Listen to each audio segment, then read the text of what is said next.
Amit Shah OPS சந்திப்பை EPS ஏற்றுக்கொள்வாரா? அதிமுகவினர் ரசிப்பாங்களா sir இத? எல்லாருமே எல்லாத்தையுமே ரசிப்பாங்க. அது ஒண்ணும் இல்ல. எல்லாருமே அவரவர் வேலையை பார்த்துட்டே இருப்பாங்க. அம்மா மக்கள் முன்னேற்ற கழகம் கூட்டணிக்கு வர வாய்ப்பு இருக்குன்னு சொல்றோம். அம்மா மக்கள் முன்னேற்ற கழகத்துல இருந்து பலரை ஏடிஎம்களை சேர்த்துட்டு இருக்காங்க. அம்மா மக்கள் முன்னேற்ற அப்ப கழகம் முடிஞ்சிருச்சு. அந்த உறவே இல்ல. முடிஞ்சிருச்சு. மதிமுகலும் திமுக பல பேர் சேர்க்கப்பட்டாங்க. ஈரோட்டுடைய முன்னாள் வேட்பாளர் உட்பட. அப்ப உறவு இருக்குதா போயிருச்சா? Silence note பண்ணிக்கங்கப்பா. நான் அப்படியே போடுறேன். போடுங்க ப்ளீஸ். அது பதில் சொல்லுங்க. மதிமுகவுடைய ஈரோடு 2021 வேட்பாளர் சேர்க்கப்பட்டிருக்கார். வைகோ குற்றம் சாட்டினார். மல்லை சத்யா திமுக வேலை பார்க்கிறாரு. சரி.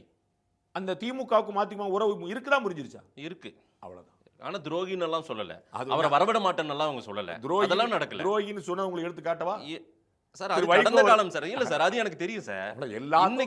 எல்லாத்துக்கும் கடந்த காலம் உண்டு. எல்லாருக்கும் கடந்த காலம் உண்டு. இப்போ டிடிவி தினகரன் நான் கூட்டணிக்கான வாய்ப்புகள் இருக்கின்றன. கூட்டணி அமைய போகுதுன்னு சொல்லவே இல்லை. நல்லா நீங்க 100 தடவை எடுத்து திருப்பி போட்டுக்குங்க. சரி. நான் என்னைக்குமே சொல்ல அவருடைய முதல் தேர்வு என்டிஏ அலையன்ஸ். அவ்வளவுதான்.